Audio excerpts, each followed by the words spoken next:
ಬಾಗಲಕೋಟೆಯಲ್ಲೂ ಕೂಡ ಭಾರೀ ಮಳೆಗೆ ಅವಾಂತರಗಳೇ ಸೃಷ್ಟಿಯಾಗಿದ್ದಾವೆ. ಗುಳೇದಗುಡ್ಡ ಪಟ್ಟಣದ ಪ್ರಮುಖ ರಸ್ತೆಯಲ್ಲಿ ನೀರು ಹರಿತಾ ಇದೆ. ಪೆಟ್ರೋಲ್ ಬಂಕ್, ಹೋಟೆಲ್ಗಳಿಗೂ ಕೂಡ ನೀರು ನುಗ್ಗಿಬಿಟ್ಟಿದೆ. ಗ್ರಾಮಸ್ಥರಿಗೆ ಹಾಗೂ ವಿದ್ಯಾರ್ಥಿಗಳ ಸಂಚಾರಕ್ಕೆ ಅಡೆತಡೆ ಆಗ್ತಾ ಇದೆ. ಸರಿಯಾಗಿ ಹೋಗೋದಕ್ಕಾಗ್ತಾ ಇಲ್ಲ. ಶಾಲಾ ಕಾಲೇಜುಗಳಿಗೆ ಹೋಗ್ಬೇಕು ಅಂದ್ರು, ತಮ್ಮ ಕೆಲಸಗಳಿಗೆ ಹೋಗ್ಬೇಕು ಅಂದ್ರೂ ಕೂಡ ಗ್ರಾಮಸ್ಥರು ಪರದಾಡ್ತಾ ಇದ್ದಾರೆ. ಪೆಟ್ರೋಲ್ ಬಂಕ್, ಹೋಟೆಲ್ಗಳಿಗೂ ಮಳೆ ನೀರು ನುಗ್ಗಿದೆ. ಗ್ರಾಮಸ್ಥರಿಗೆ, ವಿದ್ಯಾರ್ಥಿಗಳ ಸಂಚಾರಕ್ಕೆ ತೊಂದರೆಯಾಗ್ತಾ ಇದೆ. ಗುಳೇದಗುಡ್ಡ ಪಟ್ಟಣದ ಪಕ್ಕದಲ್ಲಿಯೇ ಹರಿತಾ ಇದೆ ಮಲಪ್ರಭಾ ನದಿ ನೀರಿನ ಪ್ರಮಾಣ ಹೆಚ್ಚಾಗ್ತಾ ಇದೆ. ಹೀಗಾಗಿ ರಸ್ತೆಗಳ ಮೇಲೂ ಕೂಡ ಮಲಪ್ರಭಾ ನದಿ ನೀರು ಬಂದು ಅವಾಂತರಗಳು ಸೃಷ್ಟಿಯಾಗ್ತಾ ಇದ್ದಾವೆ.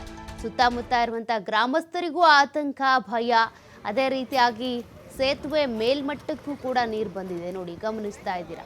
ಹೀಗಾಗಿ ಬಾಗಲಕೋಟೆಯ ಅನೇಕ ಗ್ರಾಮಗಳಿಗೆ, ಅದರಲ್ಲೂ ಗುಳೇದಗುಡ್ಡ ಪ್ರಮುಖ ರಸ್ತೆಯಲ್ಲಿ ನೀರು ಈ ರೀತಿ ಹರಿತಾ ಇರೋದನ್ನ ನೀವು ಗಮನಿಸ್ತಾ ಇದ್ದೀರಾ.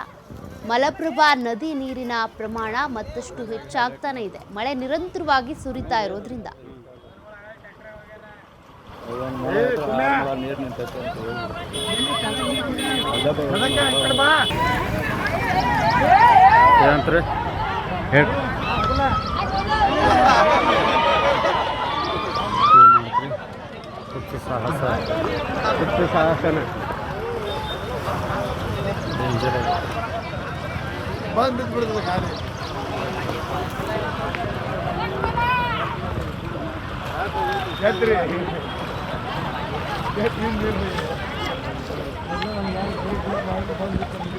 ಇವೆಲ್ಲ ಕಂಟಿ ಪಂಟಿ ಬೆಳೆದಕ್ಕೆ